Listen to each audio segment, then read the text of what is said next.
أعوذ بالله من الشيطان الرجيم بسم الله الرحمن الرحيم. Seperti biasa saudara seiman, kita melanjutkan bahasan sirah nabawi kita. Dan terakhir sekali kita sudah membahas tentang perang Uhud. Dan prosesi yang paling terakhir, prosesi mutilasi yang terjadi dari paman Nabi Hamzah radhiyallahu anhu oleh Wahsy yang diperintahkan oleh Hindun.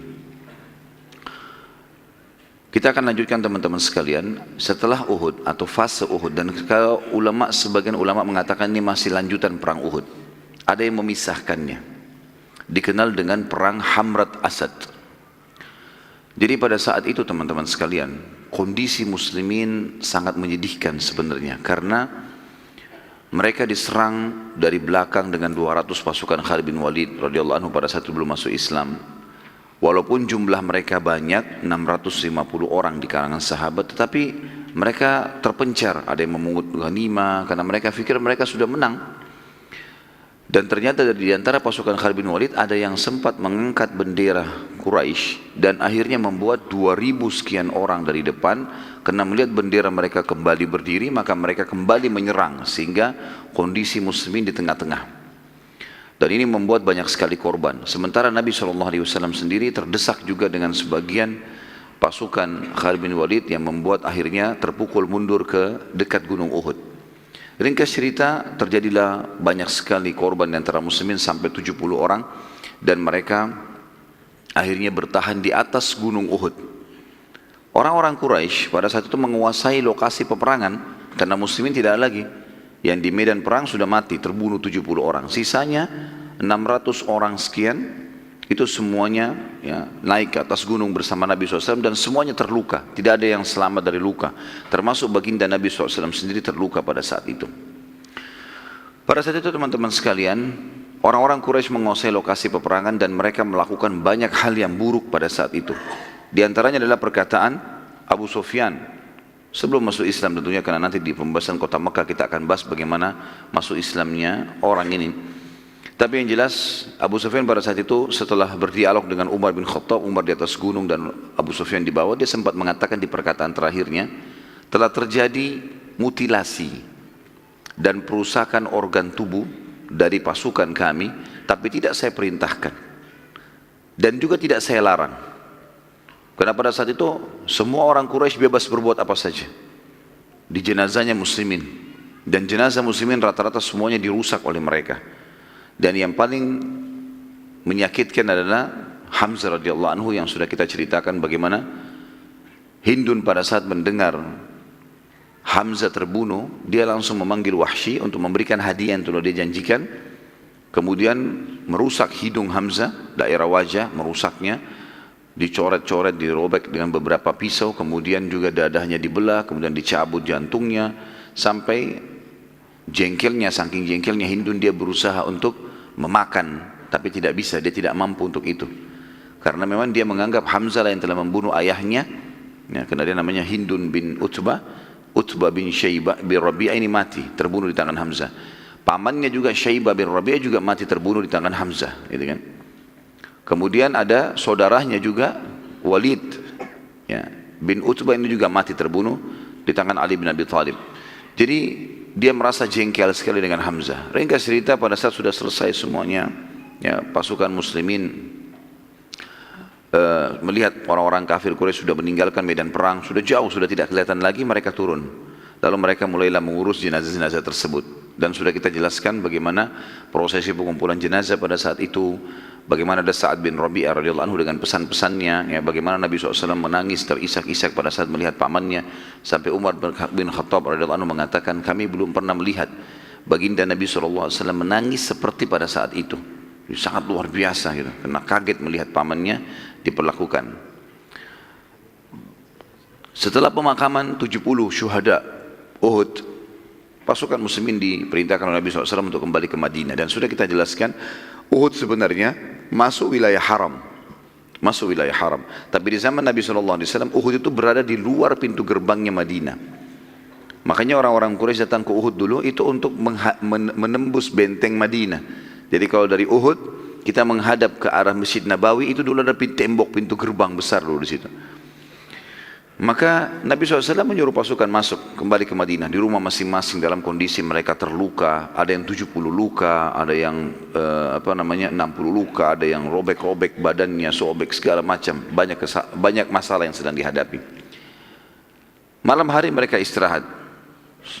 Bersolat berjamaah pun sedikit, tidak banyak orang yang hadir pada saat itu karena tidak mampu ke masjid. Ya, mereka sudah sangat luar biasa lukanya gitu. Subuh hadirlah sebagian besar sahabat sholat subuh berjamaah di masjid, diantaranya kepala-kepala suku. Kemudian tiba-tiba Nabi SAW mengeluarkan sebuah instruksi, dan instruksi ini wahyu. Habis sholat subuh Jibril datang membawanya. Isinya adalah Nabi SAW mengatakan semua yang hadir di menang Uhud kemarin Sabtu terjadi 15 Syawal hari Sabtu tahun 3 Hijriah terjadi Uhud. Tanggal 16 Syawal hari Ahadnya Nabi SAW habis sholat subuh mengeluarkan instruksi semua yang hadir di Uhud kemarin, semuanya tidak ditambah dengan pasukan baru, harus segera bergabung lagi dengan pasukan Nabi SAW, buat pasukan lagi, orang-orang itu saja, kemudian kembali mengejar Quraisy. Dan tidak boleh ada yang ikut kecuali yang ikut kemarin. Dan ini dinukil oleh Muhammad bin Ishaq, artinya dalam salah satu kitab sirah dari riwayat Ibnu Abbas radhiyallahu anhu, beliau berkata, perang Uhud terjadi hari Sabtu 15 Syawal tahun 3 Hijriah. Keesokan harinya, hari Ahad tanggal 16 Syawal, muadzin Rasulullah SAW Bilal menyeru kepada muslimin untuk mengejar musuh. Dan biasanya caranya adalah beliau naik ke tembok tertinggi di masjid, karena pada saat itu temboknya tidak terlalu tinggi. Kemudian Bilal biasanya azan situ, ini sekarang dia teriakkan untuk memanggil Rasulullah SAW memanggil kalian kembali jihad, khusus yang hadir kemarin harus segera mengejar Quraisy. Kumpullah segera hai hamba-hamba Allah, pindah lagi ke jalan sisi lain masjid. Kemudian teriak lagi, terus kelilingi kota Madinah. Hari itu memanggil orang-orang. Nah, panggilan ini biasanya kalau sudah dari muadzin Nabi SAW, karena yang ditunjuk oleh Nabi, maka muslimin yang mendengar juga menyebarkannya kepada orang lain. Jadi tersebar satu kota Madinah.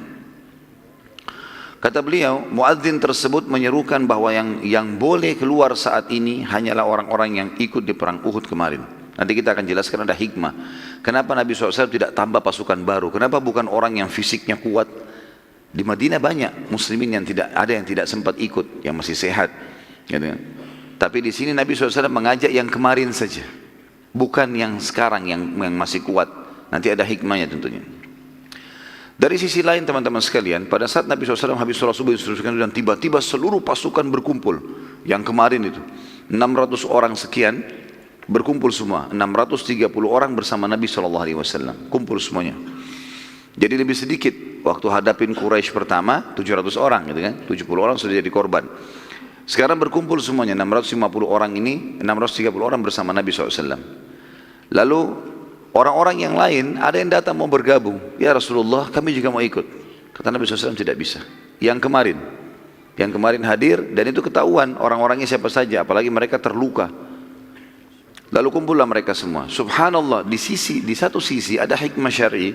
Orang-orang Quraisy pada saat mereka sudah menjauhi Madinah kurang lebih perjalanan sehari, karena mereka dari kemarin siang tinggalkan medan perang, mereka sudah jalan sampai pagi besoknya. Jadi sudah perjalanan sehari, menuju ke Mekah 3 hari pada saat itu. Berarti kurang lebih sudah 30% perjalanan ya. Kalau kita sekarang mungkin 100 kilo sekian ya. Mereka sudah jalan. Pada saat mereka sudah tiba di lokasi yang mereka tiba sekarang, sekitar 30% dari jarak perjalanan ke Mekah, tiba-tiba mereka diskusi di waktu duha. Mereka diskusi, apa yang sudah kita lakukan nih? Kita belum menang sama sekali, kata orang-orang Quraisy. Tadinya kita datang untuk menyerang Madinah dan menaklukkan Madinah. Kita bertemu dengan mereka di Uhud, lalu kemudian kita menganggap diri kita sudah menang, lalu kita pulang. Belum melakukan apa-apa. Kita harus kembali sekarang. Kembali serang Madinah, taklukin. Seperti itulah. Ternyata pada saat mereka diskusi, pasukan muslimin tadi kan subuh sudah berkumpul, dan Rasulullah SAW tidak tunda, suruh jalan pada saat itu juga, pagi.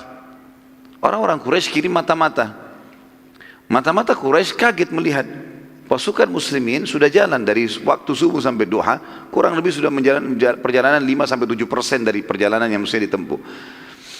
Maka jalanlah orang mata-mata Quraisy melihat, loh ada pasukan muslimin. Dan mereka tahu pasukan itu ada yang sedang terluka ya, ada yang dadanya ditambal sesuatu, ditempel di daun-daunan, ada yang lagi terbaring di atas kudanya ya karena tidak mampu lagi untuk menegakkan punggungnya, ada yang dipegang oleh temannya di atas unta, yang di belakang dijadikan sebagai tempat sandar temannya yang sedang luka di depan. Intinya, dan pakaian yang dipakai kebanyakan pakaian yang kemarin. Sebagian sahabat saking patuhnya dengan Nabi SAW, karena Nabi bilang yang ikut hadir adalah yang kemarin saja, mereka bukan cuma sekedar yang hadir, bajunya nggak diganti. Jadi ada yang sudah bersihin lukanya, di bajunya ada darah-darah, itu dipakai kembali sama dia, padahal dia punya baju perang baru. Tapi tidak, semua ditarik.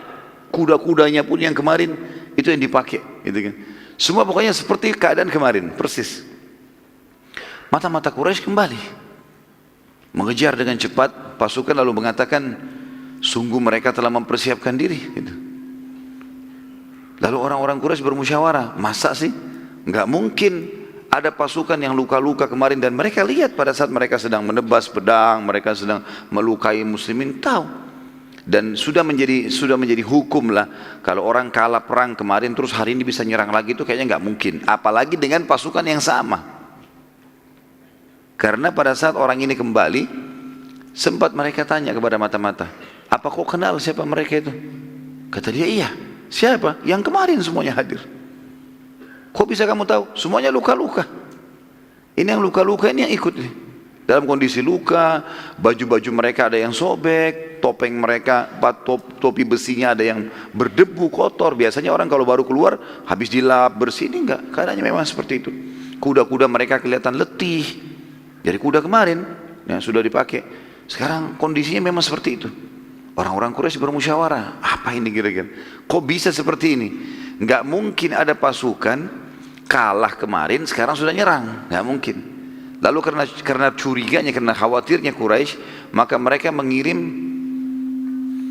berita, informasi dengan caranya entah bagaimana sampailah ke kepala orang-orang munafikin. Ya, Ubaidillah bin Abi Salul didatangi, diberikan surat, entah bagaimana caranya karena saya tidak temukan juga dalam buku-buku bagaimana surat itu bisa sampai kepada kepala munafik di Madinah. Lalu ditanyakan isi suratnya, apakah Muhammad membawa pasukan baru? Maka jawabannya tidak, yang keluar adalah yang kemarin, bahkan diiklankan satu Madinah tidak boleh ikut orang baru. Ini makin membuat Quraisy jadi ciut, kok bisa orang yang kalah mau berperang? Mungkin kalau kita tangkap secara rasional teman-teman sekalian, lebih gampang kita kalahkan, kan mereka sudah lemah, sudah luka. Enggak, ini malah terbalik. Orang-orang Quraisy berpikir, ini berarti orang-orang ini luar siap mati ya. Dan lebih berbahaya karena mereka kemarin kita lukai, mungkin sekarang mereka mau balas melukai kita. Akhirnya dengan keadaan seperti ini teman-teman sekalian, orang-orang Quraisy mengirim satu orang namanya Mu'bad al-Khuzai. Mu'bad al-Khuzai ini dia memang punya spesialis, suka kalau dalam peperangan dia selalu seperti utusannya pasukan musuh, pasukannya dia, kemudian menakut-nakuti musuh, menceritakan tentang jumlah pasukan, menceritakan tentang keterampilan. Memang dia punya keterampilan di situ. Dan ini salah satu strategi perang di zaman dulu ada seperti itu. Jadi ada orang yang dikirim untuk menjelaskan, dan dia tidak pernah takut, dia cerita dengan tegar walaupun di depan musuh semua, dan dia siap mati. Orang ini datang kemudian menemui Nabi SAW di depan seluruh muslim, dan dia lihat sendiri memang pasukan yang kemarin, gitu kan? Kemudian dia pun menyebarkan berita mengatakan, wahai muslimin ketahuilah, Quraisy sekarang sedang menuju ke sini. Saya pembawa beritanya, dan pasukan Quraisy sudah ditambah kekuatannya berlipat dari Mekah, serta siap menaklukkan Madinah. Kondisi kalian dalam kondisi sakit begini, udah pastilah kalian akan dikalahkan.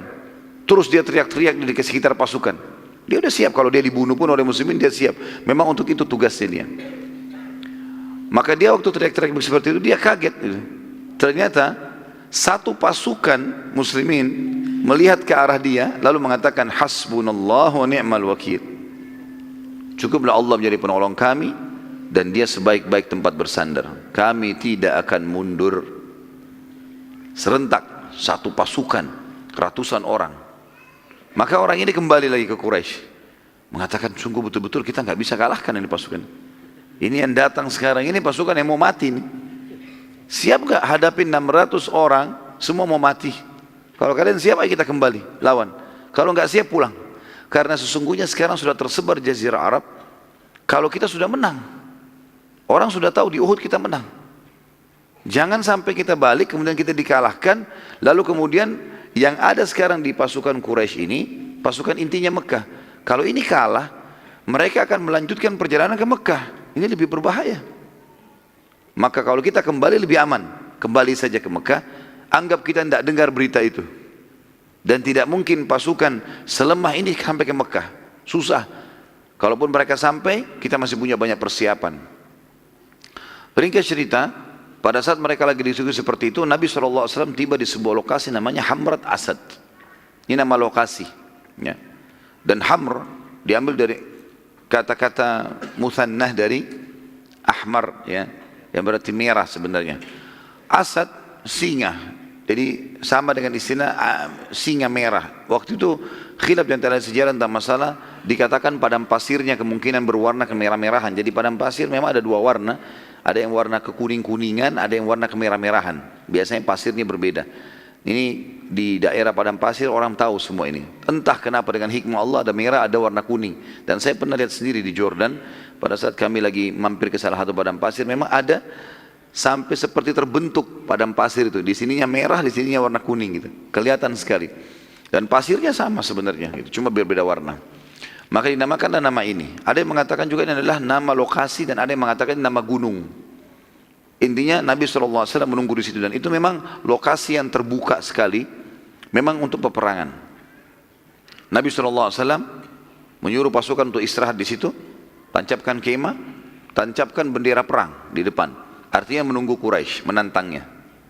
Dan disebarkan berita ya, kepada orang-orang Quraisy pada saat itu, orang-orang Islam datang. Ada di antara mereka yang datang kemudian mengejar pasukan Muslim, pasukan Quraisy, lalu melemparkan kertas atau surat kepada mereka. Maksudnya melemparkan, biasanya dari kulit zaman dulu dilemparkan ke arah mereka. Isinya, kami menunggu kalian di Hamrat Asad. Ditantang oleh Muslimin. Orang-orang Quraisy itu melihat ini teman-teman sekalian tidak berani. Mereka jadi ragu akhirnya. Dengan pasukan 2.000 lebih ini. Pasukan Quraisy kan tadinya 3.000. Yang korban jadi mereka tidak banyak pada saat itu. Ya. Jadi masih ada 2.900 sekian jumlahnya. Akhirnya sepakat pimpinannya tidak bisa, kita nggak bisa kembali. Kalau kita kembali berbahaya kondisinya. Pertimbangannya tadi kalau kita kalah Mekah terbuka dan pasukan ini dalam kondisi semangat sekali mau berperang dan juga mereka pasti ada yang niat mau balas dendam karena disakiti kemarin. Gitu. Akhirnya Quraisy pun kembali ke Mekah dan Nabi SAW tinggal 3 hari di Hamrat Asad. Betul-betul memang mau perang. Ini bukan cuma sekedar menakut-nakuti. Karena kalau orang Quraisy kembali perang. Ada sebagian orang salah faham dengan kejadian ini. Mereka mengatakan bahwasanya ini hanya sekedar strategi perangnya Nabi SAW saja. Ya, karena Nabi tahu orang-orang Quraisy tidak akan kembali. Ini keliru ini. Nabi SAW memang keluar sesuai dengan perintah Allah. Kalau Quraisy kembali diperangi. Mereka siap berperang. Gitu kan. Akhirnya tersebar berita kembali ke Jazirah Arab. Ya, dengan hikmah Allah terjadi penyebar berita kalau Muslimin kembali mengejar Quraisy dengan pasukannya yang telah terkalahkan kemarin. Dan Quraisy tidak berani menemui. Berita ini teman-teman hikmah syar'inya luar biasa. Kenapa? Yang paling pertama teman-teman, fungsinya adalah untuk para sahabat sendiri. Hikmah yang paling penting kenapa Nabi SAW, Allah dan Rasulnya memerintahkan agar yang keluar pasukan yang kemarin. Apa sebabnya? Karena ternyata 600 orang ini memang adalah pasukan inti Nabi SAW. Ini sahabat-sahabat yang kalau Nabi bilang jihad selalu hadir. Enggak pernah punya uzur. Dan ini sekarang sedang terluka. Ini pada saat terluka dan mereka lihat pembantaian pada saat itu di Uhud. Ini kalau tidak diperbaikin secara kejiwaan, ini bahaya nih. Mereka sudah tidak mau perang lagi nanti, trauma. Makanya mumpung masih panas dikeluarkan pada saat itu. Dan dengan mereka nunggu 3 hari di Hamrat Asad, mereka tahu pasukan Quraisy besar, keberanian mereka dipaksakan untuk keluar, dan ternyata yang luar biasa, mereka jadi semangat kembali berperang karena ternyata Quraisy takut. Mereka kebetulan saja menang kemarin. Jadi secara kejiwaan ini luar biasa. Sehingga pasukan inti Nabi SAW tidak pernah semenjak kejadian Hamrat Asad tidak pernah kendor sampai pembebasan atau perang Hunain. Sampai pembebasan kota Mekah sampai Hunain, pasukan-pasukan inti ya ini. Kecuali di antara mereka ada yang mati syahid. Dan ini hikmah yang luar biasa. Juga isu yang tersebar di Jazirah Arab tentang Quraisy telah mengalahkan muslimin telah lemah gitu kan. Ini terhapus juga dengan sendirinya. Karena ternyata Nabi SAW menunggu sampai 3 hari. Dan selama 3 hari itu tersebar terus berita kalau muslimin menunggu. Setiap suku Arab lewat, lihat. Muslimin ada, pasang bendera, nunggu. Ditanya, kenapa kalian di sini? Nunggu Quraisy datang. Begitu terus tersebar berita. Gitu kan. Maka dan kebetulan juga Hamrat Asad ini juga satu poin. Tempat yang sering dipakai lalu lalang oleh kafilah-kafilah Quraisy. Kafilah orang-orang Arab lewat di Hamrat Asad untuk menuju ke Mekah. Makanya dia tidak terlalu jauh dari Madinah.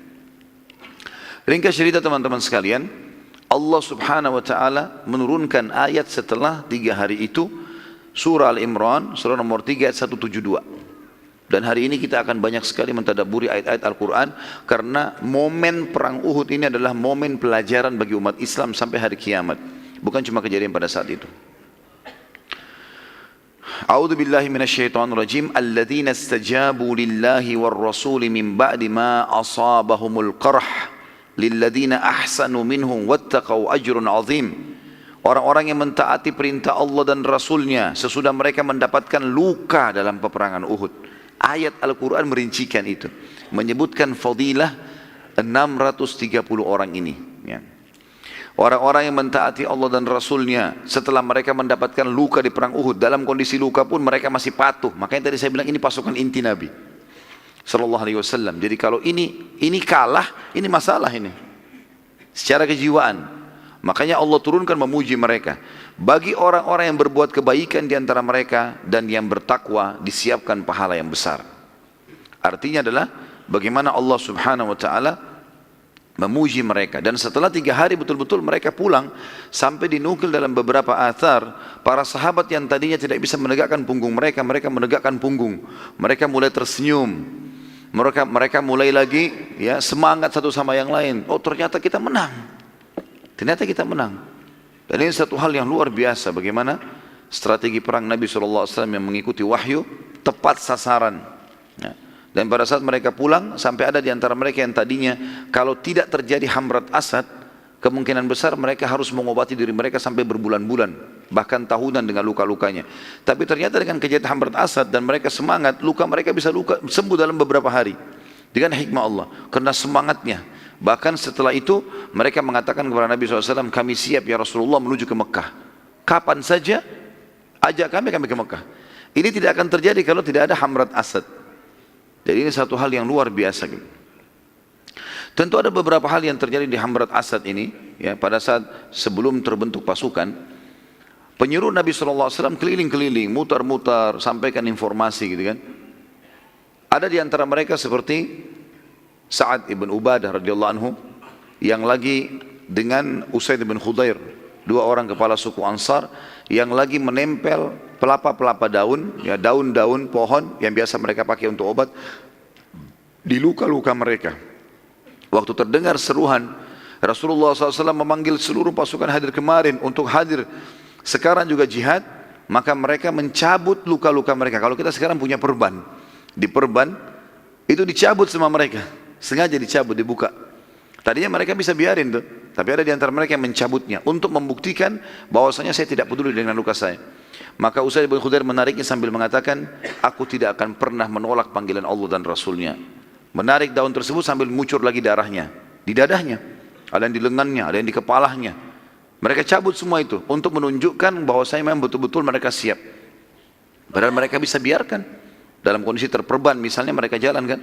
Tapi ini luar biasa, perjuangan sahabat yang luar biasa ini.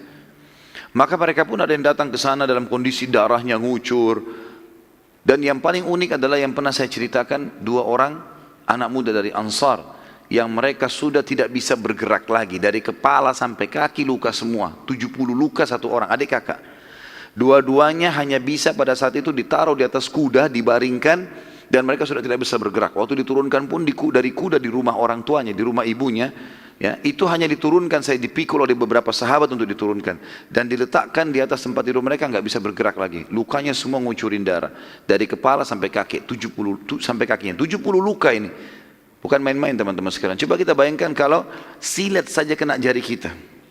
Mungkin antum kalau begini sudah nggak sholat subuh. Nggak usah bicara jihad. Baru luka nggak bisa sholat subuh. Baru becek sedikit, hujan, nggak bisa. Bagaimana kalau dipanggil ke Hamrat Asad pada saat itu? Hah? Mundur semua paling, sembunyi di bawah kolom.